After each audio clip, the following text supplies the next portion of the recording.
terus mana kamar mandi, terus keluar halaman. Gitu. Ya kira-kira itu 2-3 bulan itu semua benda tadi udah masuk rekaman kepalanya. Umur 2 tahun dia sudah bisa duduk. Nah, kita tinggal menyambungkan nama-nama benda itu ya dengan kata petunjuk. Jadi misalnya di situ ada kursi, itu almari. Nah itu maka insya Allah 6 bulan kemudian anak itu sudah bisa membaca. Jadi umur 2,5 tahun seorang anak sudah bisa membaca ketika cara mengajarinya mengikuti ayat ini.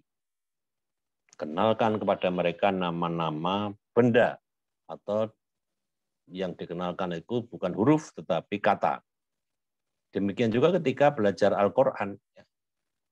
Kalau kita dulu kan belajar Al-Quran itu suruh ngapalin alif, ba, ta, fa, jim, ha, udah hafal ya, sampai ya. Nanti terus baru alif fathah a, alif kasroh i, alif dhammah u, gitu a, i, u. Waduh, udah berapa lama bisanya ya. Maka sekarang dengan model Iqra, dengan model apapun yang diajarkan sekarang itu macam-macam, itu semuanya pakai kata. Dalika, gitu kan. Hadza Al-Quran. Nah, jadi ini sudah mengikuti ini. Ayat 31 ini. Ya, mengenalkan nama-nama benda atau kata itu kepada anak. Bukan huruf. Jadi kalau kita mengajari anak membaca lewat huruf, maka lama sekali menghabiskan waktu. Ini sebetulnya teorinya ini dari sini. Allah yang ngasih petunjuk. Demikian juga dalam hal matematik. Ya. Dalam hal berhitung jangan diajari suruh ngapalin ini angka 1, ini angka 2, sampai 10 gitu. Kelamaan, ya ajari aja. 1 ditambah 1 sama dengan 2. Itu bannernya udah dibuat begitu. Ya. 2 kali 2 sama dengan 4. Itu dibacakan kepada anak itu ketika dia berumur 6 bulan. Jadi nanti begitu dia bisa duduk, ya ditunjukkan banner itu. Nanti dia sudah bisa. Jadi berhitung pun juga diajarkan dalam bentuk seperti itu. Jangan diajarkan dalam bentuk angka 1/1. Anak itu akan lama di dalam memahami. Nah, jadi ini pelajaran dari ayat 31 ini, di samping kita jadi tahu, oh ternyata malaikat, manusia, Adam, dan jin itu sudah dilakukan fit and proper test ya ketika awalnya. Nah, jadi saat itulah iblis itu menentang. Ya, padahal sudah jelas dites dia nggak bisa lengkap ya. Jadi otaknya iblis itu ada kecil tapi jadi daya ingatnya rendah. Jadi kalau dalam penelitian-penelitian itu dikatakan otaknya iblis itu lebih kecil dari anak idiot. Ya, jadi sama anak idiot aja dia kalah besar otaknya. Ya, cuman masalahnya banyak orang yang tidak belajar dengan baik. Ya, dia justru takut sama setan, takut sama iblis ya. Jadi kalau malam-malam sepi gitu kan, ya takut ada setan gitu kan. Ini kesalahan pendidikan. Orang tuanya yang nakut-nakuti, akibatnya anak itu jadi penakut. Padahal harusnya dijelaskan ya. Kita ini harus menang melawan malaikat, melawan jin ya, karena kita lebih diberi kesempurnaan, kita diberi akal yang otak yang besar ya, sehingga kita lebih pandai dari mereka. Daya tampung otak kita itu lebih banyak dari daya tampungnya setan, apalagi malaikat. Malaikat itu hawa nafsu juga tidak diberi, otak juga tidak diberi. Jadi dia seperti robot itu. Diperintahkan, dia jalan. Kalau tidak ada perintah ya dia bertasbih di sekeliling Allah, mengangkat aras, mengangkat singgasananya Allah sambil bertasbih, bertahmid dan bertakbir. Subhanallah, walhamdulillah, wala ilaha illallah, wallahu akbar.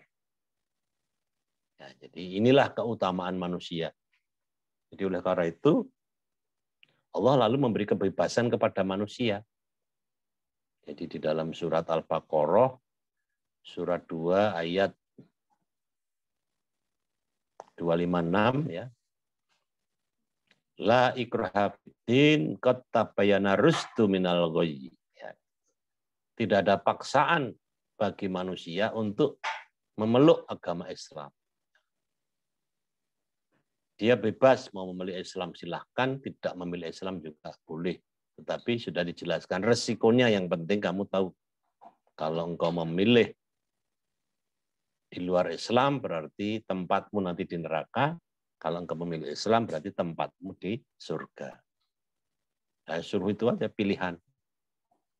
Jadi sama saja, kita berdakwah itu juga begitu. Kita berdakwah tidak perlu memaksa kepada orang.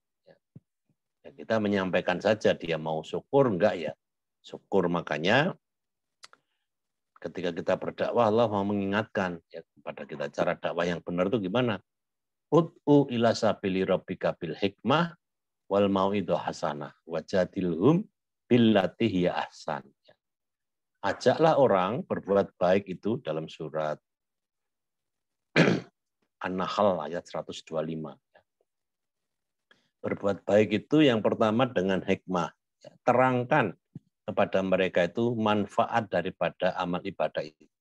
Jadi kita misalnya mengajak orang sholat, ya terangkan sholat itu menyehatkan, ya karena ketika Allah membuat jadwal sholat yang 5 waktu itu, pada saat itu juga Allah membuka pembuluh darah kita, melebarkannya.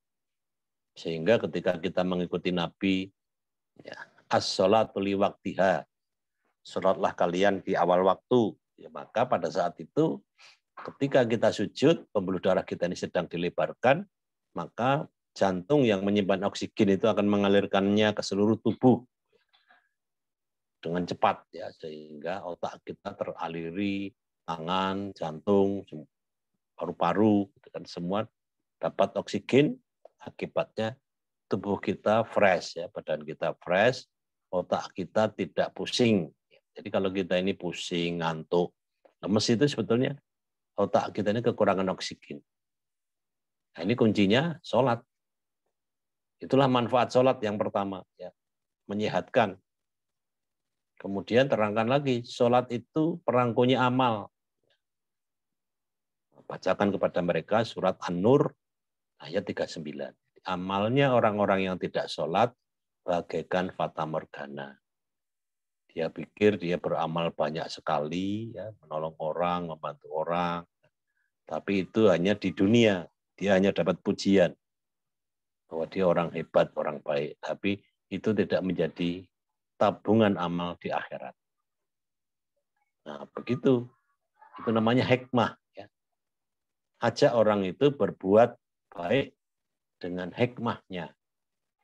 Biasanya kita mengajak baca Quran, itu kita terangkan. Wa nunazzilu minal Qur'an ma huwa syifa.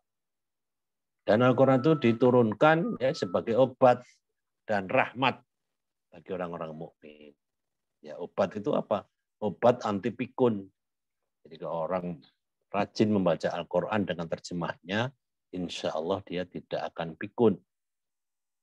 Ya, dia tidak akan jadi pelupa. Karena itu salah satu fungsi daripada Al-Quran jika dibaca ayat dengan terjemahnya. Jadi maka jangan tradisional, ya, baca Quran hanya ayatnya doang, ya. Yang penting sebulan khatam. Itu kelas pertama, ya. Kita harus naik menjadi kelas 2. Yaitu caranya tidak usah mengejar khatam, yang penting ada ayatnya kita baca lalu terjemahnya kita baca.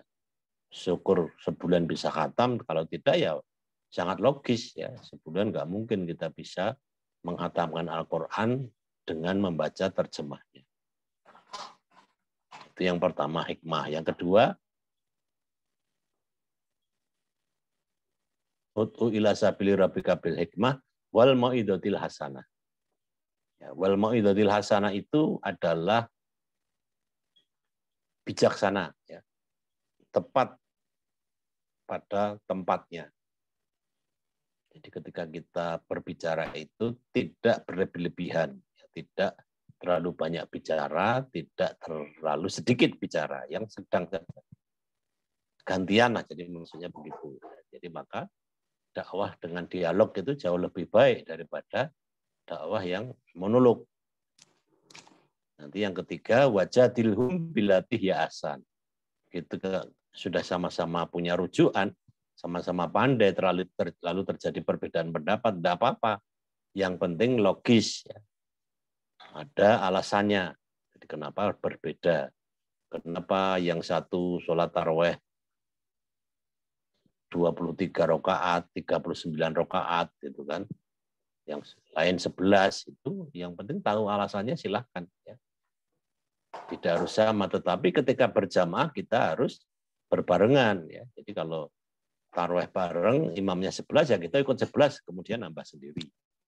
Kalau imamnya 23, kita 8 bisa mengundurkan diri. Terus witir sendiri atau nunggu. Ya. Medang-medang dulu, nanti pas 23 witir, kita ikut witir. Begitu ya boleh gitu kan. Ya, tapi kalau di masjid terus pada nunggu ngobrol itu kan mengganggu, ya pulang dulu aja. Makan-makan di rumah ya toh. Yang tadi sore belum habis dihabiskan dulu. Jadi ini kan tahu nih. Solo Sunnatal Witri Jami'ah rahimakumullah di masjid gitu ya. Berangkat ke masjid. Itu cara apa? Berdebat ya. Jadi kalau berdebat itu yang penting pakai rujukan.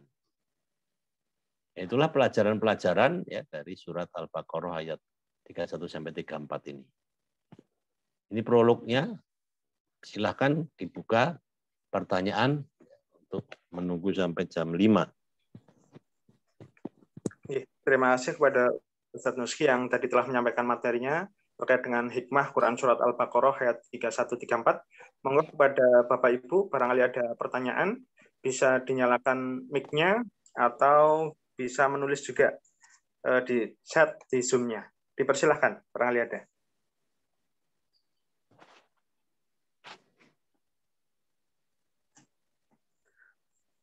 Ya, belum ada ya. Nuncio, Pak Nusi, sambil menunggu pertanyaan dari rekan-rekan yang lain, saya ingin bertanya juga, Pak. Ya, silakan. Iblis dihukum oleh Allah turun dari jannah, itu kan iblis meminta tangguh. Apakah itu maksudnya tangguh usianya sampai hari kiamat, sehingga saat ini iblis dulu yang Nabi Adam itu masih hidup sampai hari ini, ataukah sudah meninggal iblis yang dulu itu? Kemudian yang kedua terkait dengan manusia, Pak. Manusia ketika mati, jasadnya itu dikubur, sementara ruhnya itu masih hidup. Apakah kita bisa mengatakan bahwa ruh manusia itu abadi, Pak? Ya mungkin itu saja, Pak. Terima kasih. Ya. Jadi yang pertama, iblis itu diusir dari tanah tinggi. Jadi sebetulnya surga yang ditempati Nabi Adam itu adalah tanah yang tinggi.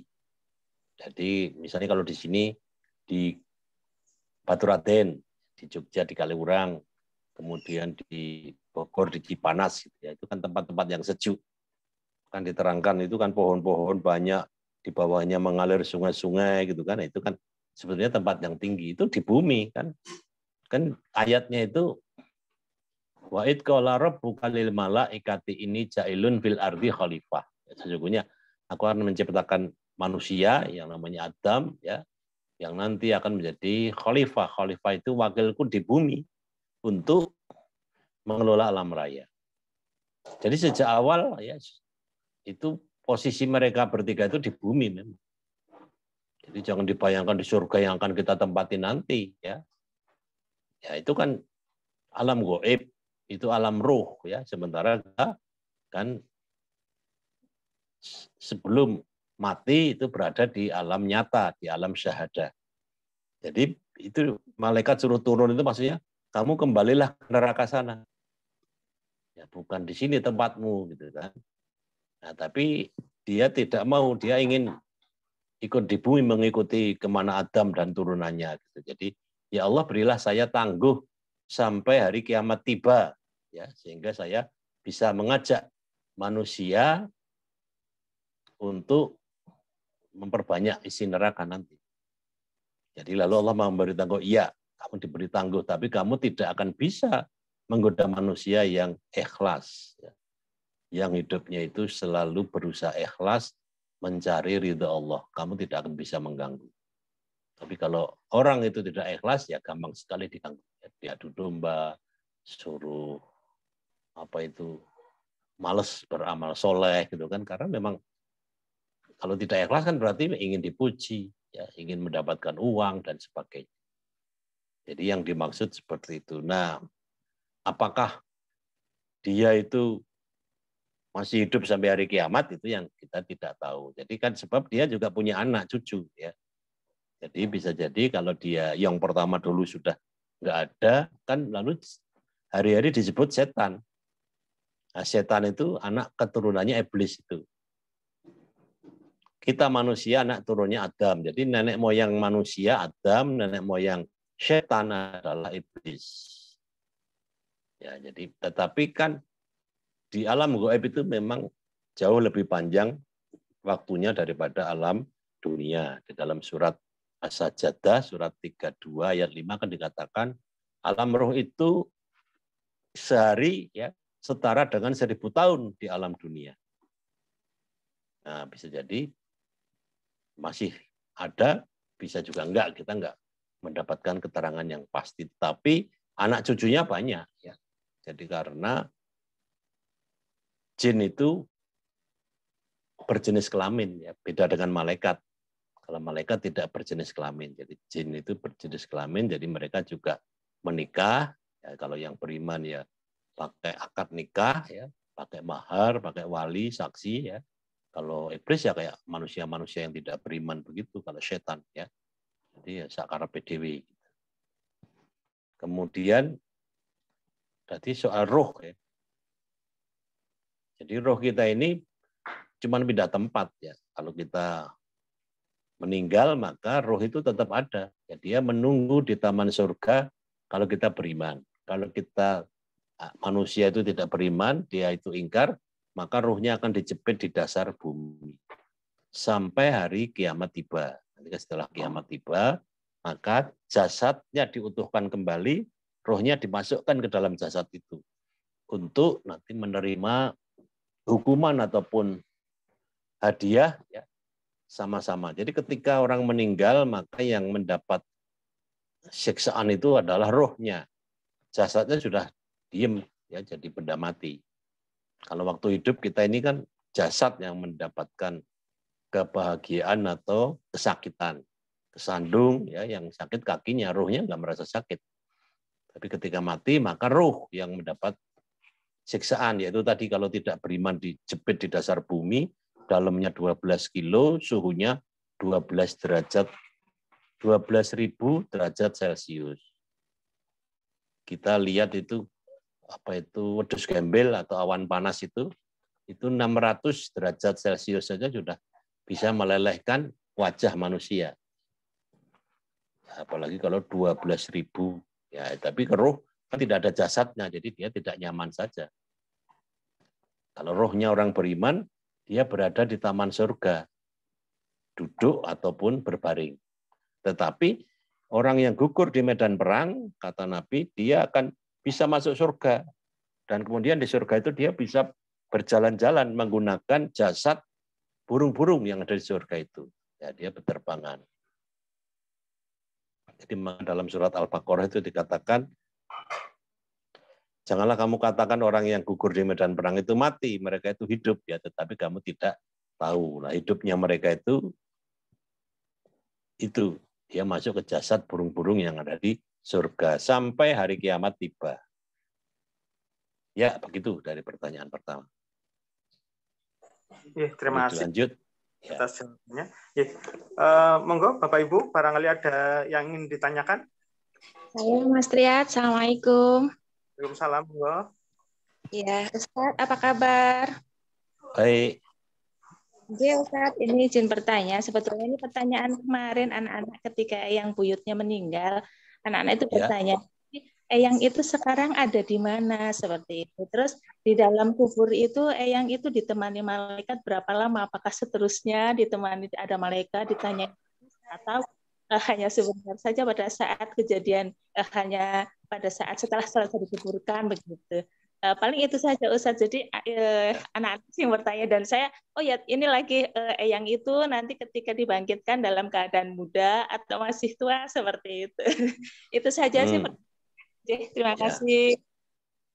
ya. Jadi kalau eyangnya tadi ya dianggap aja beriman gitu ya. Kalau pertanyaannya itu berarti eyang itu rohnya ada di halaman ya di taman surga. Jadi belum bisa masuk. Di situ duduk, bisanya duduk atau berbaring, ngobrol dengan teman-temannya ya sesama penunggu. Jadi orang-orang beriman itu kalau sudah meninggal kata Nabi ruhnya berada di taman surga, di kebun-kebun surga. Ya, sampai hari kiamat tiba. Nanti kalau hari kiamat tiba, dia bergabung dengan jasadnya yang ada di kuburan. Jadi kuburan itu hanya isinya tulang belulang saja. Jadi malaikat Mungkar Nakir itu tidak menanyai jasadnya, tapi yang ditanya adalah ruhnya. Yaitu. Kemudian, apa tadi yang kedua? Di kuburan itu malaikat akan menemani terus-terusan atau sebentar saja Ya begitu. tidak. Malaikat menemaninya di sana, di taman surga itu. Di situ Begitu. kosong. Ya, malaikat tidak ada di situ. Jadi Menemani tapi di taman surga. Sama menjaga ya, di dasar bumi itu. Ya. Terus yang kedua tadi? itu usia Eyang nanti ketika di surga itu akan tetap tua apa kembali Oh muda? ya, dalam hadis diterangkan nanti setelah dibangkitkan dari alam kubur maka usia manusia itu akan setara, yaitu sekitar umur 35-an. Ya, jadi menjadi muda lagi sekitar umur 35 dan tingginya disetarakan dengan tingginya Nabi Adam, yaitu 30 meter. Ya. Jadi 60 hasta. Ya, 60 hasta itu 1 hasta setengah meter, jadi kan 30 meter. Sehingga maka surga itu pilarnya tinggi-tinggi. Jadi maka kalau di dunia ini kan rugi kita ini yang tinggi ngejek yang pendek gitu kan. Ya itu nanti harusnya yang pendek menjawab, ntar di surga tak salib kamu tinggimu. Kita akan sama tinggi. Nah, atau malah sampean tinggi tapi masuk neraka, ya entek. Ya gitu. Ya itu yang diterangkan oleh Nabi kaitannya setelah masuk surga. Oke, terima kasih Ustaz. Ya. Ini ada pertanyaan lagi Ustadz Nuski. Ya. Lewat chat sebentar. Dari Bu Ahmad. Assalamualaikum warahmatullahi wabarakatuh. Kalau hawa nafsu pada diri manusia itu ada pengaruh iblis atau memang karena manusia itu tidak bisa mengendalikan diri? Ya, hawa nafsu manusia itu ada, bisa digoda. Jadi justru setan itu menggoda lewat hawa nafsu itu. Nah kalau akalnya nyetirnya benar ya, dia tidak akan tergoda. Jadi ini ada gangguan iblis, dia tahu wah ini godaan iblis, dia lawan. Jadi misalnya begini, pagi-pagi bangun kan jam 3 itu bangun, wah burung tahajud itu. Nah, itu hati nuraninya begitu. Lalu setan langsung bisi loh, sama ini lagi teko ya, baru pergian dari luar kota jam 2 baru datang ya, tidur baru sejam. Sementara subuhnya 4:30. Jadi nanti tahajud jam 4 aja ya, jadi masih lumayan bisa tidur 1 jam lagi. Nah, itu hawa nafsu itu, bisikan setan. Nah, kalau kita sadar begitu bangun. Kalau diikuti coba bisa tahajud apa enggak? Pasti malah lewat ya. Bisa jadi bangun subuhnya aja jam 5. Nah, itu jadi bisikan setan itu persis seperti hati kita. Logika kita. Jadi maka kita harus hitung, nah, kalau udah kebiasaan jam 3 bangun, ya bangun aja. Nanti perkara tidurnya kurang, lanjutkan nanti setelah jam 6. Ya sudah, matahari sudah keluar. Gitu. Itu untuk menghindari godaan setan. Nah, begitu caranya. Jadi, akal ini yang nyetir, ya, yang nyetir hawa nafsu kita ini adalah akal. Jadi maka kan dalam surat Al-Fajr itu ayat 27 kan, Allah menyatakan malaikat Israel ketika mau memanggil ruhnya orang-orang beriman itu, dia panggil dengan ya ayat Tuhan nafsul mutmainnah, ya, wahai orang-orang yang jiwanya tenang, ya, irji'i ila rabbiki radiyatan mardiyah. Ayo ikut aku bergabung dengan orang-orang yang ridho kepadamu dan Allah ridho kepadanya. Fadkhuli fi ibadi. Ayo ikut aku gabung dengan hamba-hamba Allah yang rajin beribadah. Wadkhuli jannati. Dan ayo ikut gabung mendatangi teman-temanmu yang sudah menunggumu di surga. Ya, begitu kaitannya dengan hawa nafsu. Jadi hawa nafsu itu memang itu yang dipepet terus oleh setan, ya. Dibisik-bisiki begitu. Terima kasih. Ada satu lagi, Pak, dari Mas Taufik. Kenapa di bulan Ramadan setan dibelenggu tetapi tabiat kita masih suka berbuat salah? Ini pertanyaan dari Mas Taufik. Baik. Jadi setan dibelenggu, tapi manusia masih banyak yang berbuat salah, itu hawa nafsunya sendiri. Ini kebangetan banget gitu loh.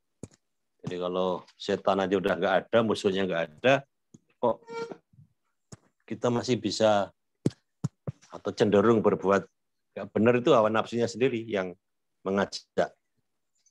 Jadi itu latihannya kurang. Jadi oleh karena itu ya mumpung Ramadan ini kita harus berlatih yang baik sehingga bisa menyetir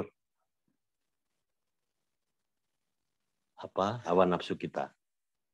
Jangan sampai berbuat yang tidak benar atau yang berbuat yang jahat. Ya demikian pertanyaan untuk Mas Taufik. Oke, terima kasih. Saya kira sudah cukup nih Bapak Ibu sekalian karena waktu sudah menunjukkan jam 5:05, barangkali ibu-ibu akan menyiapkan buka puasa. Dan Ya. terima kasih juga kepada Ustadz Nusi yang tadi telah menyampaikan materi dan menjawab pertanyaan-pertanyaan dari rekan-rekan karyawan Yayasan Qoyah Thaibah Purwokerto. Bapak Ibu yang kami hormati, alhamdulillah pada kesempatan sore hari ini acara kajian rutin kita berjalan lancar. Marilah kita tutup bersama dengan bacaan hamdalah dan doa penutup majelis. Alhamdulillahirabbil alamin. Subhanakallahumma wa bihamdika asyhadu an la ilaha illa anta astaghfiruka wa atubu ilaik. Terima kasih dan kurang lebihnya maaf. Wabillahi taufiq wal hidayah. Wassalamualaikum warahmatullahi wabarakatuh. Waalaikumsalam warahmatullahi wabarakatuh. Monggo bisa In live dulu. monggo.